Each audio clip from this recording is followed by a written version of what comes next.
اعوذ باللہ من الشیطان الرجیم بسم اللہ الرحمن الرحیم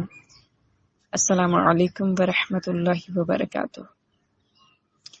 حوزہ علمیہ جامع ام الکتاب کی طرف سے برگزار مطلع الفجر کلاسز میں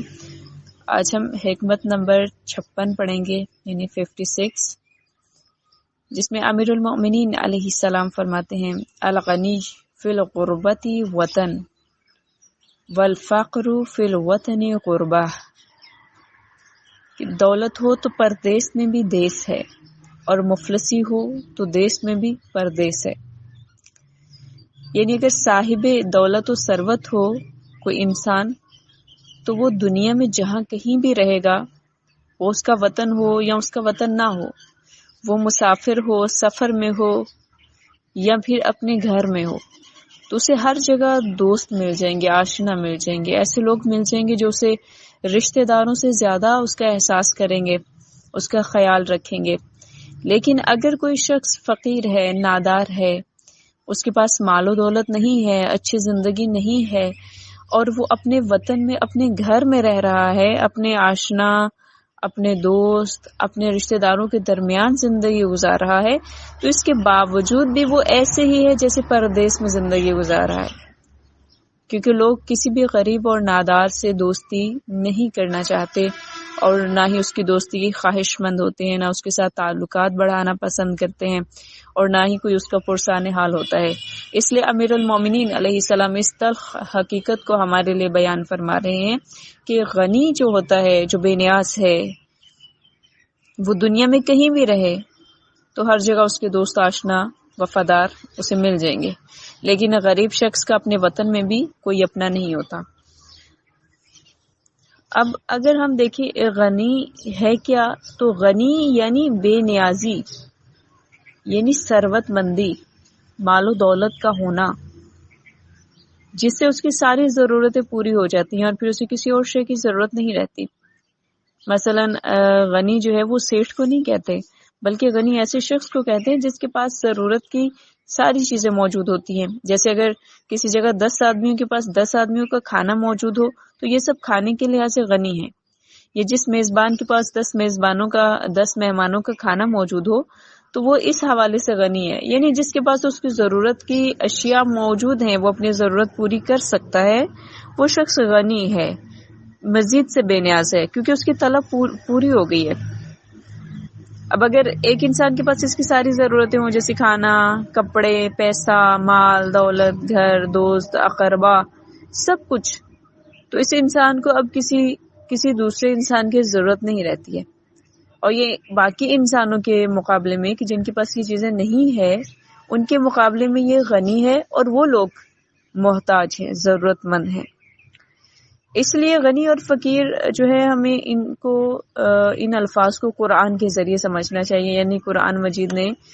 یہ دونوں لفظ استعمال کیے ہیں، غنی بھی اور فقیر بھی۔ جیسے اللہ رب العزت ارشاد فرماتا ہے کہ انتم الفقراء الی اللہ، کہ تم سب کے سب اللہ کی طرف فقیر ہو۔ تو یہ فقر کی جو اصطلاح ہے یہ بھی قرآن نے دی ہے، اور غنی، واللہ غنی الحمید، اللہ جو ہے وہ غنی ہے اور لائق حمد ہے، یہ اصطلاح بھی ہے۔ اب اگر ہم اس کا اردو میں یا دوسری زبانوں میں معنی دیکھتے ہیں تو غنی، مثلا ہماری زبان میں ہم اس کو کہتے ہیں جو رئیس ہوتا ہے، یا جو چودھری ہوتا ہے، یا جو سیٹھ ہوتا ہے، جو ملک صاحب ہوتے ہیں، جن کے پاس بہت کچھ ہے،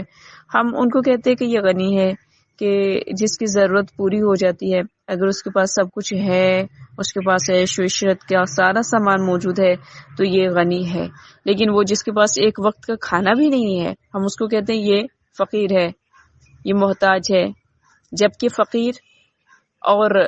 جو اس کے مقابل میں ایک اور اصطلاح استعمال ہوتی ہے، گدھا، کیونکہ گدھا بھی دوسروں سے مانگتے ہیں اور بظاہر شو یہی کرتے ہیں کہ ان کے پاس بھی ضرورت کی چیزیں نہیں ہیں، ان کے پاس کھانا نہیں ہے۔ مثلا اگر آپ کسی سڑک پہ نکل جاتے ہیں تو وہ آپ کے سامنے ہاتھ پھیلا کے کہتے ہیں کہ صبح سے روٹی نہیں کھائی، یا گھر میں میرے بچے بھوکے ہیں۔ تو اس قسم کی باتیں کر کے، خود کو فقیر ظاہر کر کے وہ لوگوں سے مال بٹورتے ہیں، جبکہ فقیر میں اور گدھا میں فرق ہے۔ گدھا جو لوگوں سے لپٹ لپٹ کر مانگتا ہے، حالانکہ اگر آپ اس کی زندگی کو دیکھیں، یعنی روڈ سے الگ جو وہ زندگی گزارتا ہے، اگر آپ دیکھیں تو اس کے پاس ساری چیزیں موجود ہیں، ہاں وہ استعمال نہیں کرتا تاکہ وہ اپنی جو غربت ہے وہ دوسروں کو اس کا یقین دلا سکیں. تو ایسے لوگ جو ہوتے ہیں وہ پیشہ ور ہوتے ہیں. گدھا پیشہ ور ہوتا ہے، اور لوگ ہر پیشہ ور کو دیکھ کر اس کے اوپر ترس کھا کے، کیونکہ وہ لپٹتا ہے لوگوں سے، پاؤں پڑتا ہے، ہاتھ جوڑتا ہے، تو لوگ ترس کھا کے اس کو دے دیتے ہیں. لیکن وہ جو فقیر ہے، وہ جو محتاج ہے، اصل محتاج جو ہے، وہ کسی سے لپٹتا نہیں ہے، وہ کسی کے پاؤں نہیں پڑتا، وہ اپنی عزت نفس کو ضائع نہیں کرتا، بلکہ وہ خدا کی بارگاہ میں اپنے ہاتھ کو پھیلاتا ہے. فقر ہے اس کے پاس، یعنی وہ خالی ہے، اس کو احتیاج ہے، اور وہ اپنی احتیاج کو اپنی عفت کے لباس سے چھپا دیتا ہے. اس لیے خدا فرماتا ہے انتم الفقراء الی اللہ، تم سب کے سب اللہ کی طرف فقیر ہو. اگرچہ تمہارے پاس سب کچھ ہے،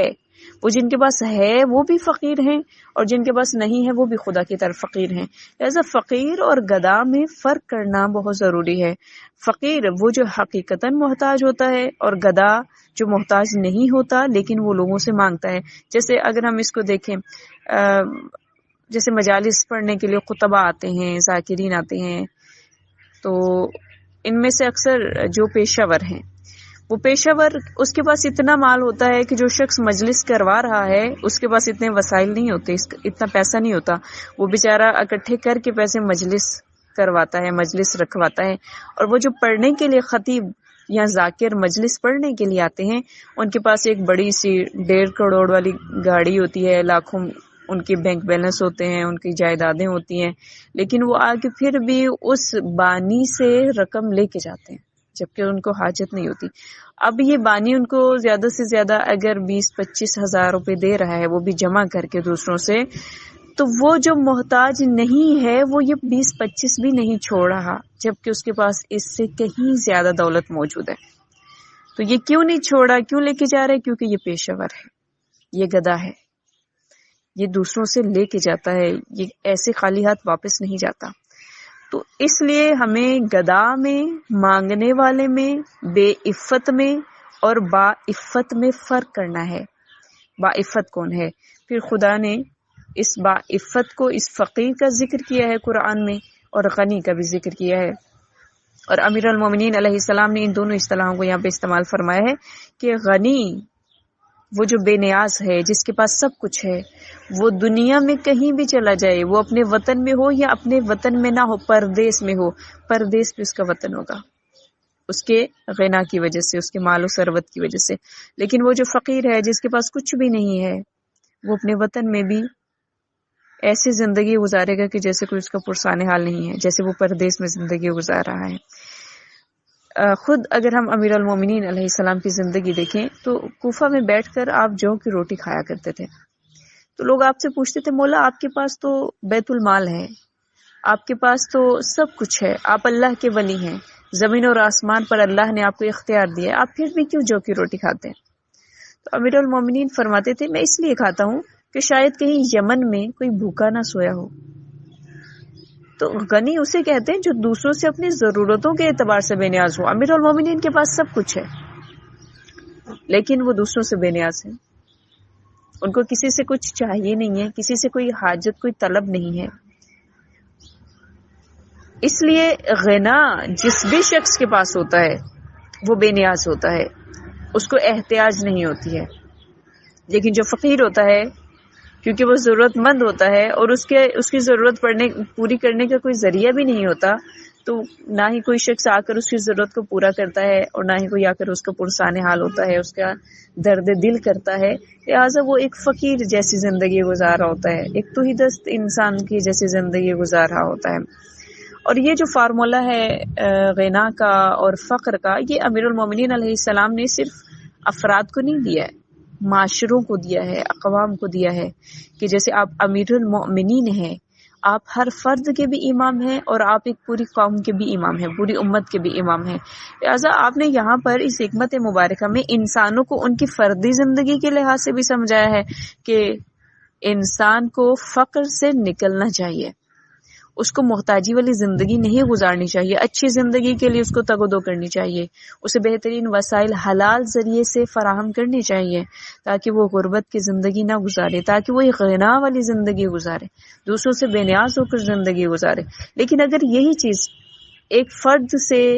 نکل کر قوم میں سرایت کر جائے, یعنی قوم فقر کی زندگی گزارے, تو ایسی قومیں بے عزت بے عفت ہو جاتی ہیں,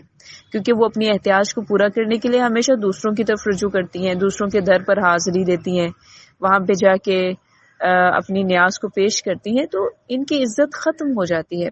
لہٰذا امیر المومنین ایسی قوموں کو, ایسی امتوں کو, ایسے افراد کو, ایسے معاشروں کو پسند نہیں فرماتے کہ جو دوسروں کے سامنے جا کے ہاتھ پھیلائیں, اپنی احتیاج کا اظہار کریں, بلکہ اس قوم کو, اس ملت کو اتنی تگودو کرنی چاہیے کہ وہ ایک بہترین زندگی گزارے, ایک ترقی یافتہ امت کے طور پر سامنے آئے, اور ایک با وسائل قوم کی صورت میں اپنی جو وسائل ہیں, اپنی ضرورتیں ہیں, ان کو پورا کرے حلال طریقے سے, اچھے طریقے سے, اور غربت کی زندگی نہ گزارے. کیونکہ جو بھی غریب ہوتا ہے وہ ایسے ہی ہے جیسے غریب الوطن, کیونکہ غریب عربی میں کہتے ہیں مسافر کو, پردیسی کو, جیسے امام حسین علیہ السلام کے بارے میں ہے کہ وہ غریب الغربا تھے یا غریب الوطن تھے, یا جیسے امام رضا کے بارے میں ہے کہ غریب الغربا ہیں. کیوں غریب الغربا ہیں؟ کیونکہ اپنے وطن میں نہیں ہیں. تو جو اپنے وطن میں نہیں ہوتا, مسافر ہوتا ہے, پردیسی ہوتا ہے, عربی میں اس کو غریب کہتے ہیں. تو لہٰذا وہ شخص جو فقیر ہے, جس کے پاس کچھ نہیں ہے, وہ وطن میں بھی غریب ہے, اور وہ جو غنی ہے وہ غربت میں یعنی پردیسی میں بھی وہ امیر ہے, وہ ایک اچھی زندگی گزار ہے. لہٰذا ہمیں اپنے امام کے فرامین پر عمل کرنا چاہیے اور اپنی زندگی کو بہترین زندگی بنانے کے لیے کوشش